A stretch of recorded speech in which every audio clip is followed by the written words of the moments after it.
welcome. I'm so excited to talk about one of my favorite subjects today, which is recognition and ROI. I don't know about all of you, but ROI has kind of felt like 2024's word of the year.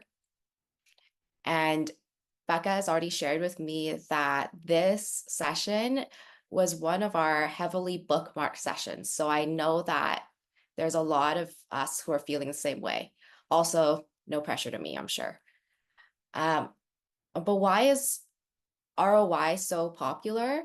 And specifically, why is the ROI of recognition such an interesting topic? I would say that right now, budget constraints are a reality for a lot of our organizations.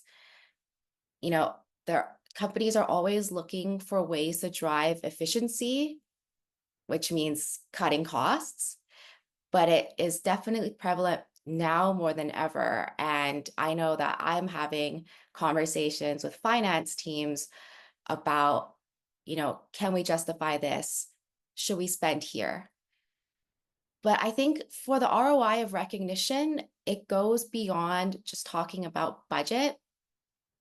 I know that in this room, everyone here knows that there's value in being recognized. We just went through a really great icebreaker where people were talking about the ways that the memorable recognitions that they received. And I can think of more examples than just being recognized for humor, though that is one of my favorites, where some encouragement and recognition has gone a really long way in my career. There's been a couple of times where it's been literally life-changing. But how do you put a number on that? So in this world of budget constraints, recognition, paying for recognition software, or spending to reward employees, it's often talked about in terms of cost, and everyone is cutting costs. But there is a value to that, and I'm here to tell you what it is and how to calculate it for yourself. Because doing that is the key to looking at recognition and beyond just a nice to have. If we can calculate the ROI of recognition, that means that we can stop seeing employee recognition as a cost to the company and start seeing it as an investment. So let's do that together. So before we dive in, Becca is going to help me set up a quick poll. As she mentioned, it's going to be anonymous. And when the poll pops up on your screen, I'd love for you to tell me your comfort level about calculating ROI for employee engagement. Remember, we're in the trust tree here. You can tell us if A, you're so confident that you're kind of like, why is she doing this talk? It should be me. B, you've got a pretty good handle on it. You're just hoping for some more tips. C, probably could do it if someone really made you, but please don't ask me to do it. And D, I have no idea where to start. Awesome, we're seeing some responses come in. This is really good. Okay, at least, some people think that, okay, but if some people think that they could do this talk better than me, which maybe they can, but I challenge you to be even funnier than me.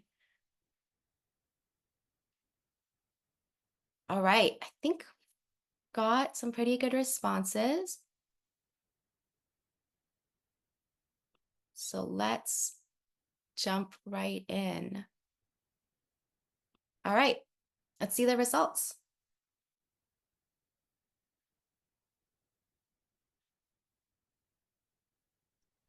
All right, you see the results, Ivy? Yeah, I can see the results. Yeah, Okay. hoping everybody else can as well. All right. So yeah, we've got a couple people who are trying to take this top spot, but you know what they always say, it's lonely at the top. And we have a lot of folks who are kind of more in that range of not knowing where to start, or you could probably do it if you had to. So yeah, let us know in the chats if if you answered either C or D, if you don't have any idea where to start, or you could probably do it, what it is about ROI that maybe stresses you out, or the ROI of recognition. Regardless though, you're not alone. In fact, you're in really good company because 47% of leaders report not being able to measure ROI at all.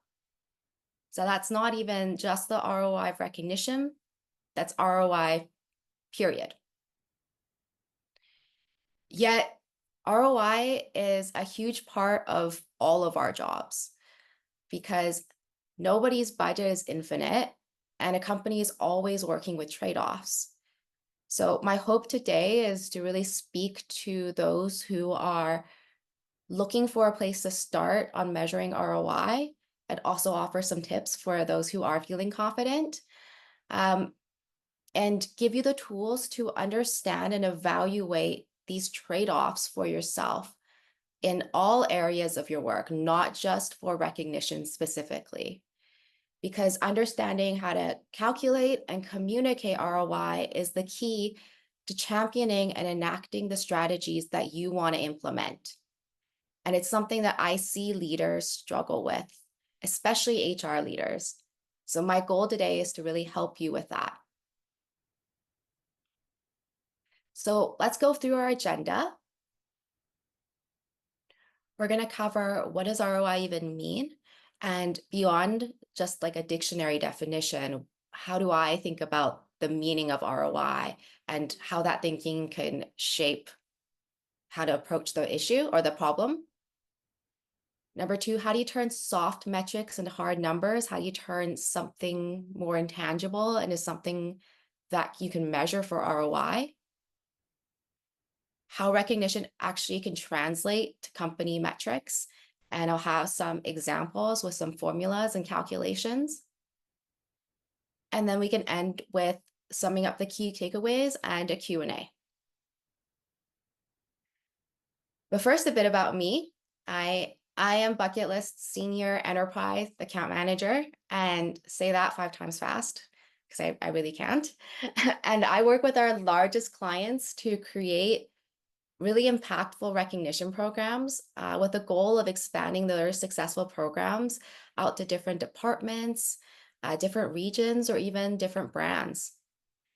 So before this, I've spent over a decade in tech, and I've worked at Fortune 500 companies, really small startups. I've been through Series A, Series B, bootstrap companies, and I've even gone through an IPO. So I've kind of done it all. And in those companies, I've led global teams in sales and customer success. One thing I've had to do time and time again is to calculate and talk about ROI.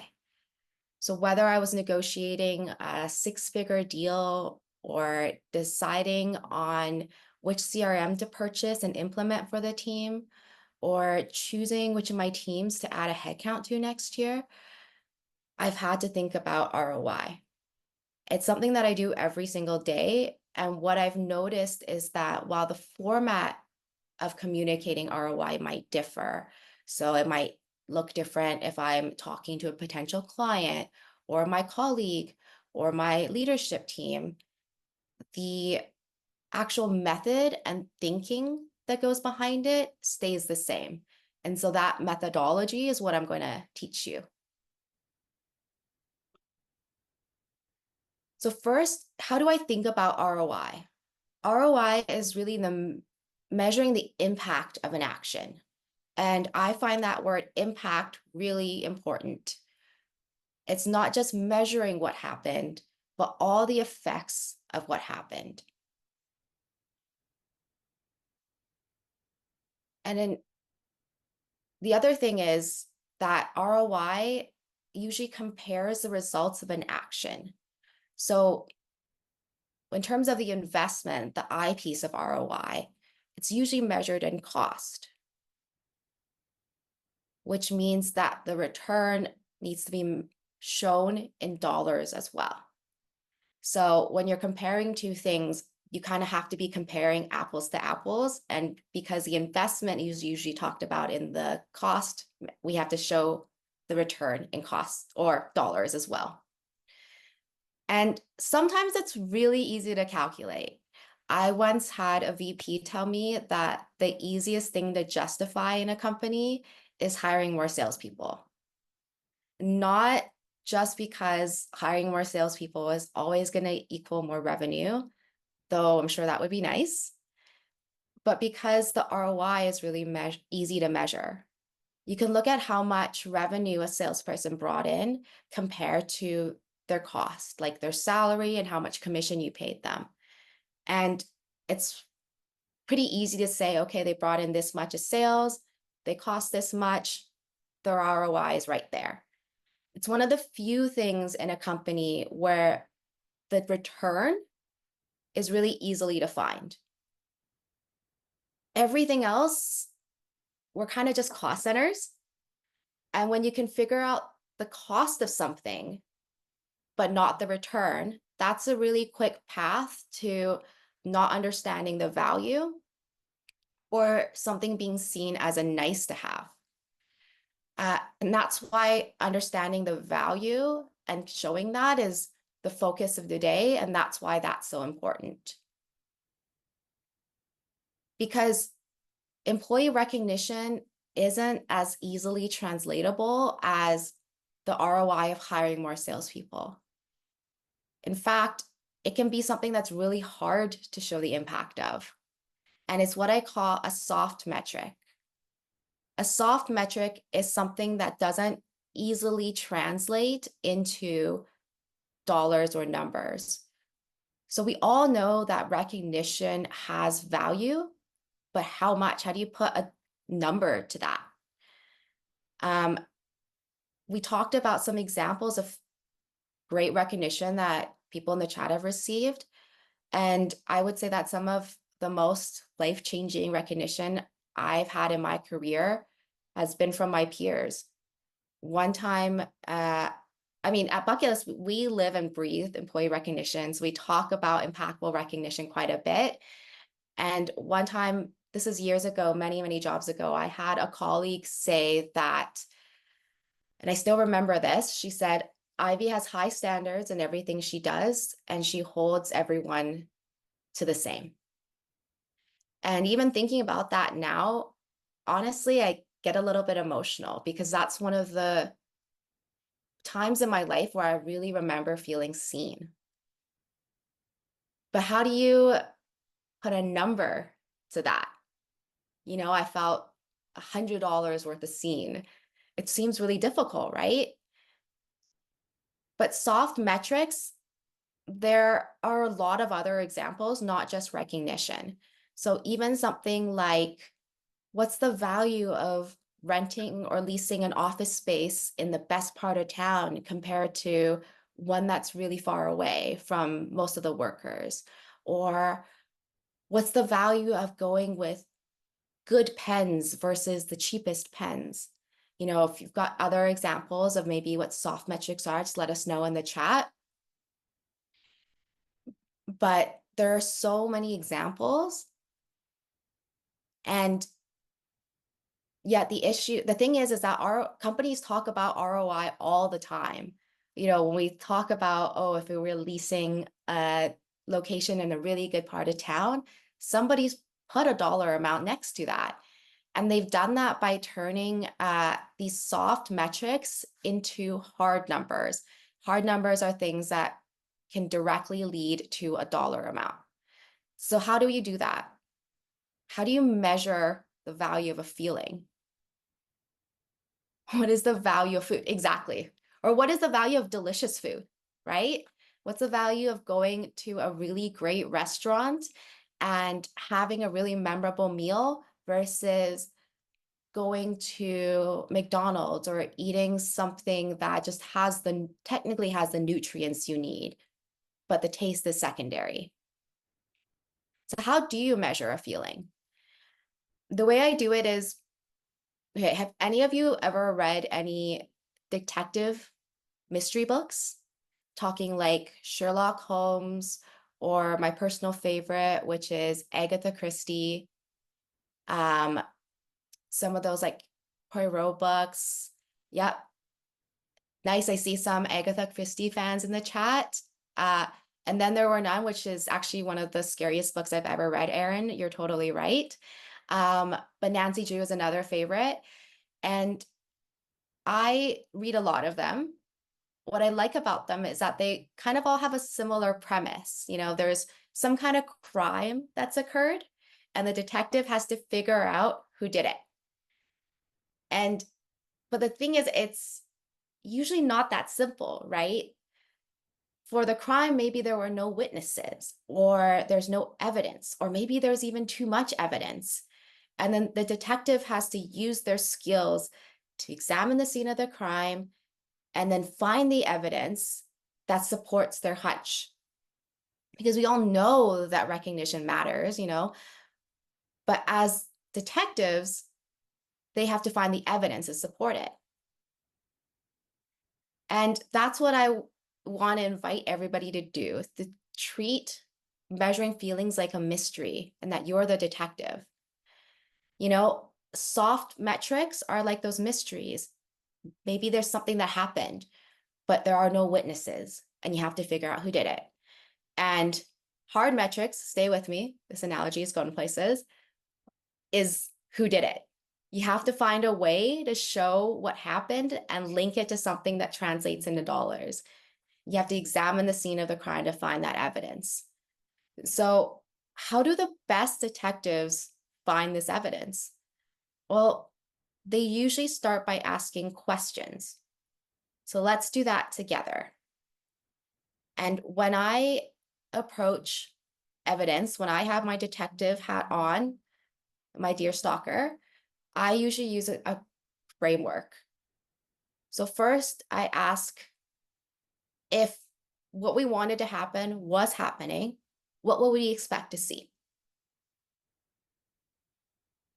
For example, like if the recognition was happening, what would we expect to see in the organization?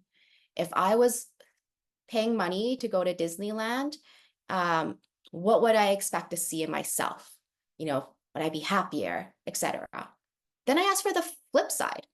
If it wasn't happening at all, what would we expect to see? So if I never spent any money on delicious food, what would I expect to see?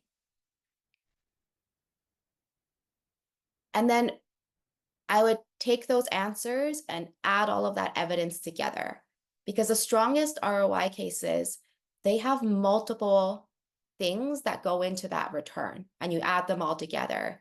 It's usually not just one thing.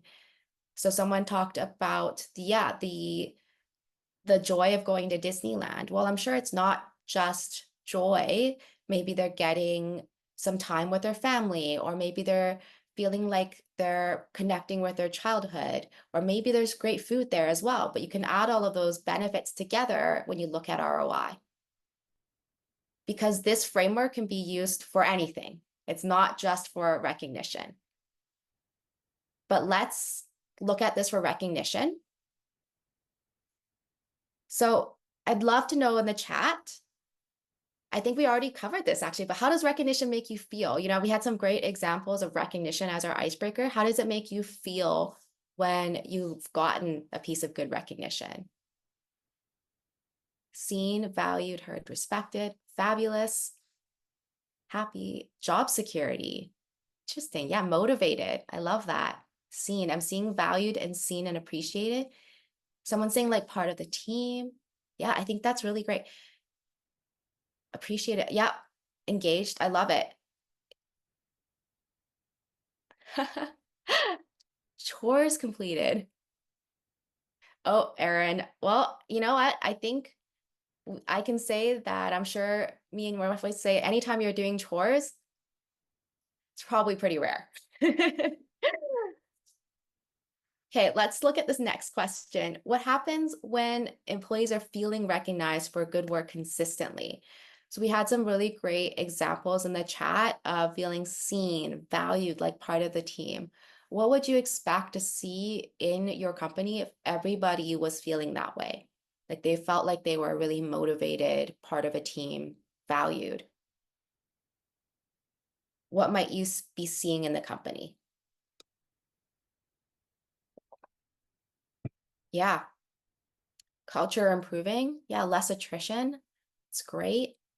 Any other examples if you're feeling motivated? Yeah, collaboration, taking more pride in their work, um, trust and leadership, high productivity, no more silos. Yeah, like less absenteeism. Yeah, it's engagement, less turnover. This is really great. Like walking on air, everybody walking on air. And that's exactly it. You can take that and think about what happened if everybody was doing that.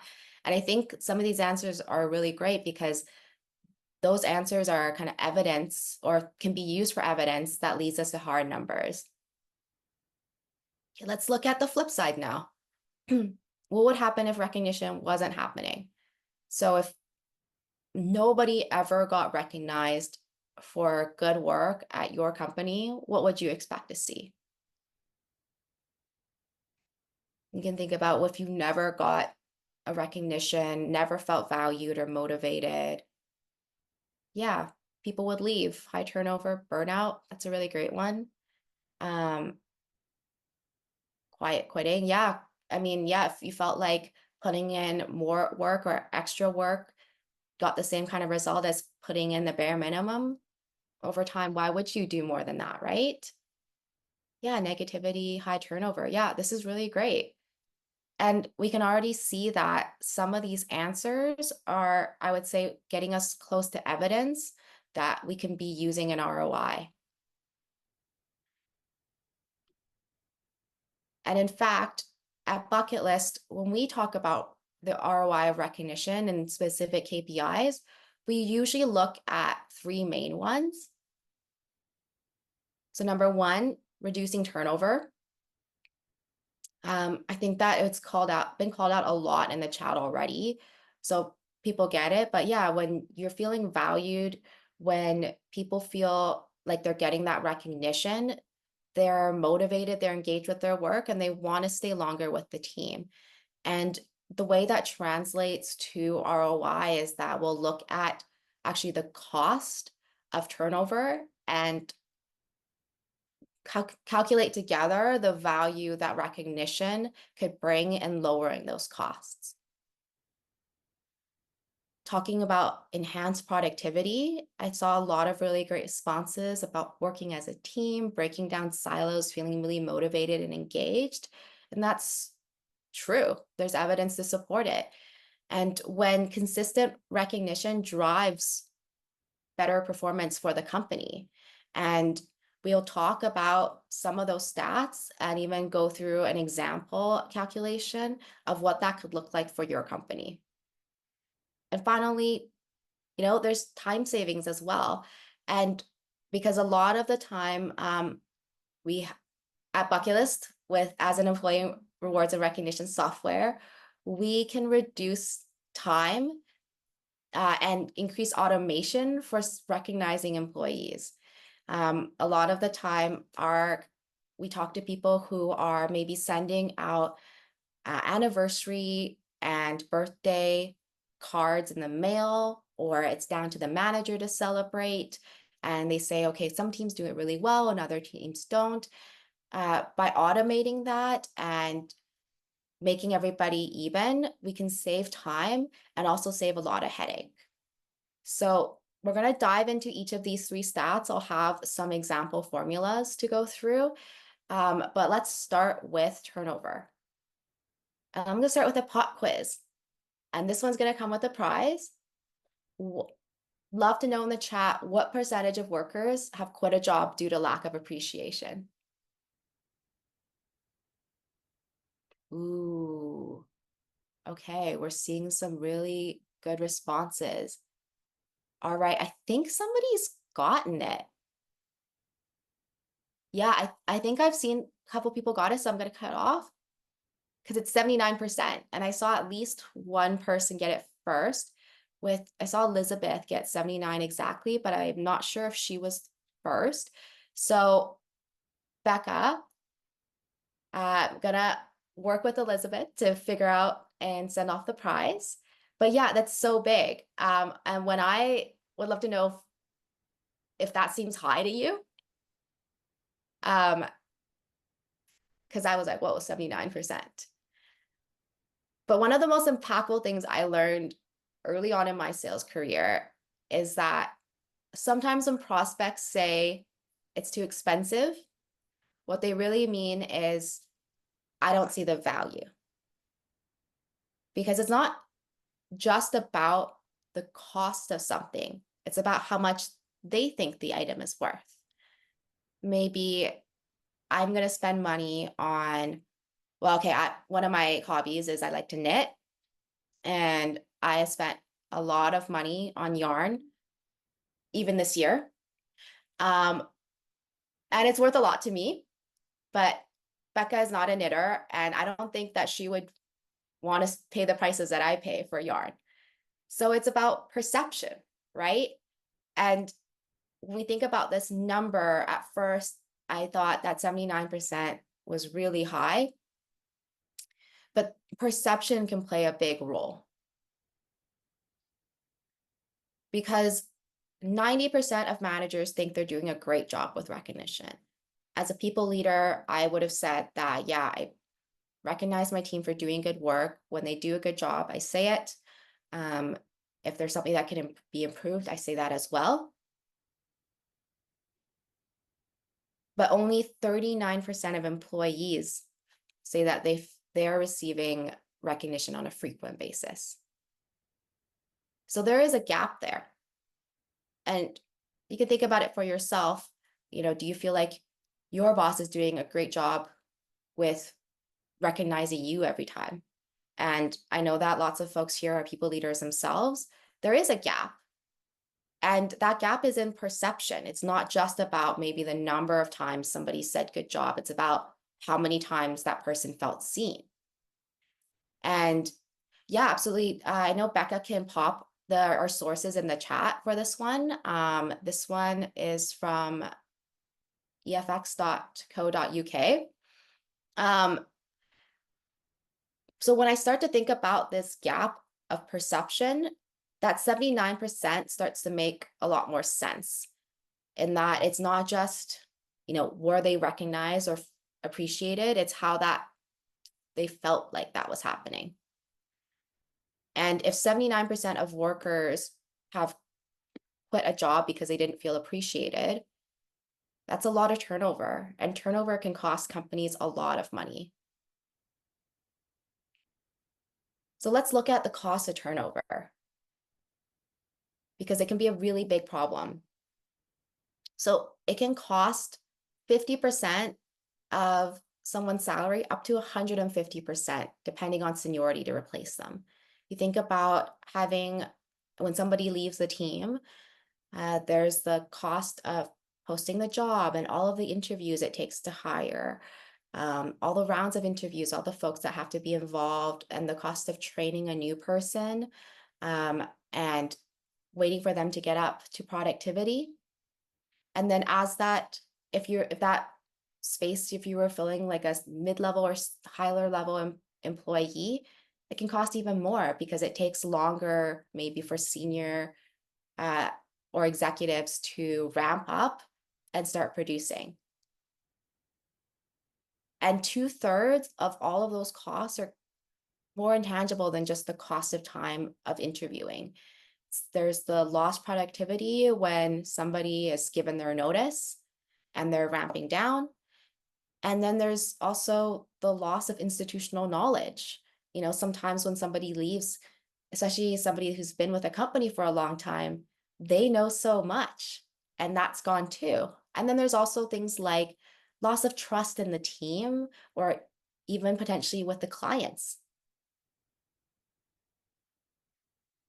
And by 2030, low retention is expected to cost $430 billion.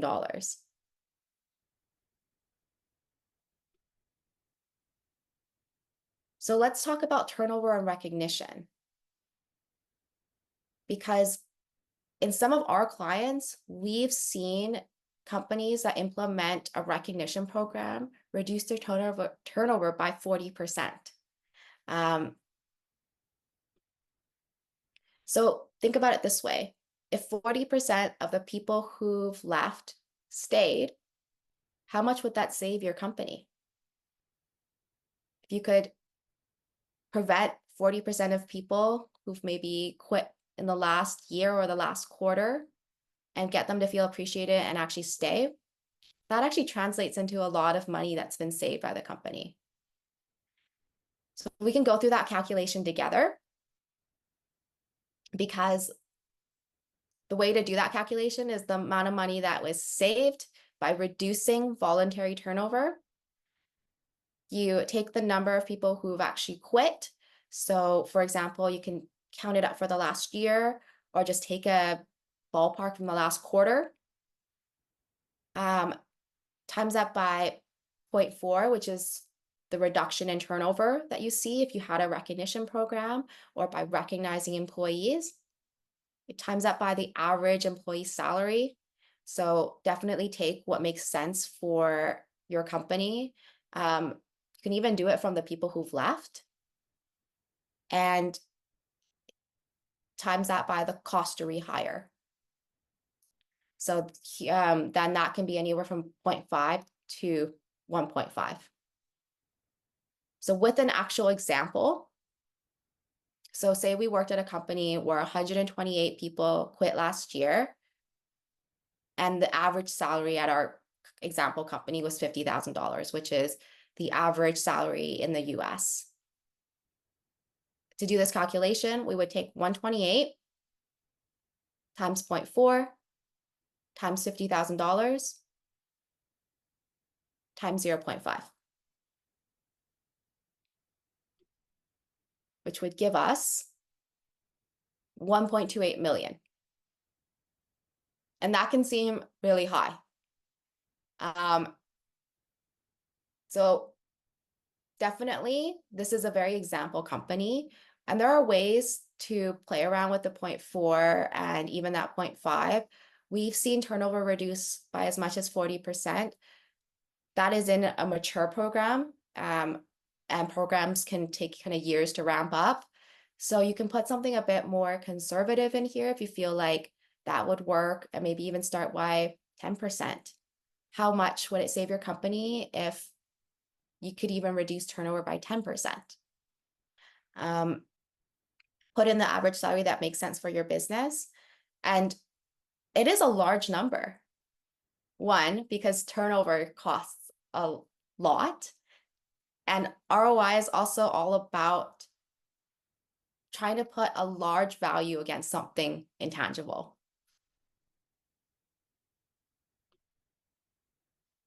Okay, so let's talk now about the value of productivity, because we had a lot of answers about feeling motivated and engaged. I had a question in the chat about reduction in turnover. Do you mean what is the number, or? But maybe we can get to that if they can clarify. But 40% of employed, what does it mean, a reduction in turnover? So if you could reduce turnover, voluntary turnover in your company, how much would that save? Some people, the reality of the world is that you can't save everybody who is going to leave a job. Sometimes people move away or they retire. But if you could reduce that number by having a recognition program, how much would that save your company? But going to productivity, 40% of employed Americans feel that if they were recognized more often, they would put more energy into their work and drive more success for their organization. I feel like that makes complete sense to me and everybody here, because we've talked about how recognition makes them feel. They makes them feel motivated, right? And improving recognition by just 15% in a company can actually increase its margins by 2%. Because people are working harder, because they're more motivated to work hard, that means that companies can be more efficient just by increasing the amount of recognition. And in fact, recognition programs have been found to increase corporate revenue by as much as 9.6%. People have more ideas, there's more innovation, you're breaking down silos, and people feel like there's safety, and so they're willing to take more risks. And when we look at the calculation of this, you can look at the value of a productivity increase. So taking that 9.6% by increasing company revenue, you could look at your company revenue for the last year and actually figure out how much more that could have been if you had a recognition program. So that 9.6% was from the previous slide. You could actually increase corporate revenues if you had a really mature program by 9.6%. So in this example, say we worked at a company that made $12 million in revenue last year. We take 12 million and times that by 0.096, which is that 9.6%. And that means that you could have increased the company revenue by $1.1 million. Again, that's a large number. And I know sometimes, especially in HR, it's like 1.1 million. That's a lot. That doesn't feel right. My advice is to sit with the large number, digest it, and don't just react and say, oh my gosh, that's too much. But really think about it. And honestly, my advice is also if you feel like 9.6% is too high, go with your gut, go with a conservative number.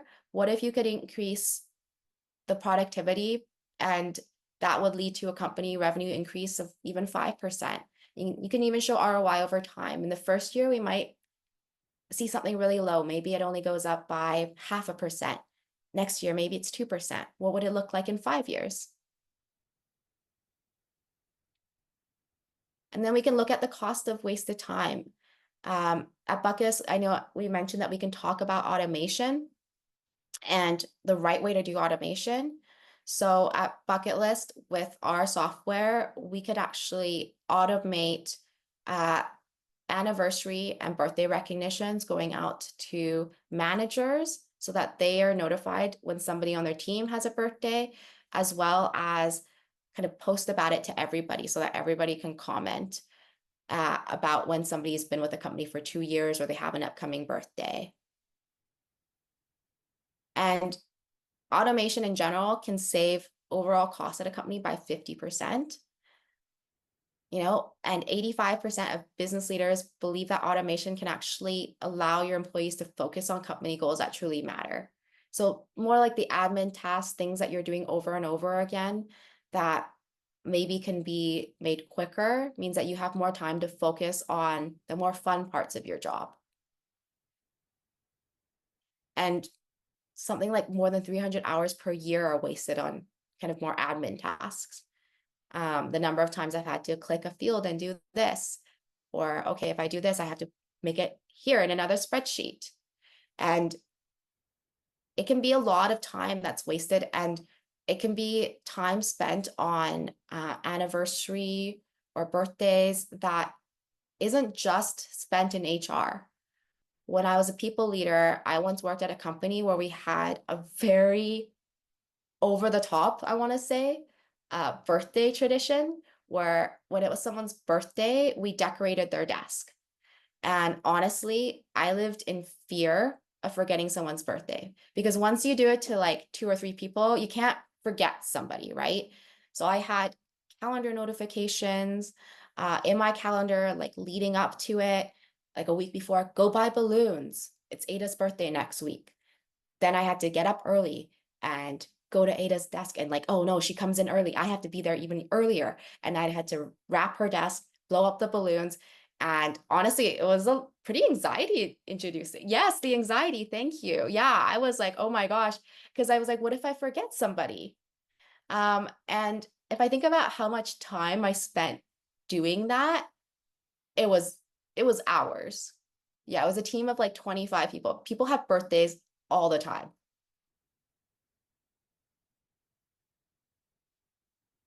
And there's a way to calculate the impact of that. So if we were to take that time and actually introduce a software where, like at Bucketlist, what happens is leading up to someone's birthday, their manager actually gets an email. So in that, I wouldn't have actually forgotten because I would have had a reminder.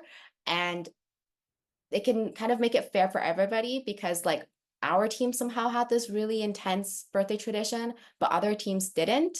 And that felt a bit weird, but it actually posts on the activity feed and actually has that kind of gift card already attached. So I didn't have to think, oh my gosh, what is this person like? What do I have to buy them a gift card for? It was already attached, and people kind of sign that e-card right on our activity feed. And speaking for myself as somebody who's had her desk decorated multiple times and also received a birthday recognition and Bucketlist, I actually felt pretty special getting it in Bucketlist.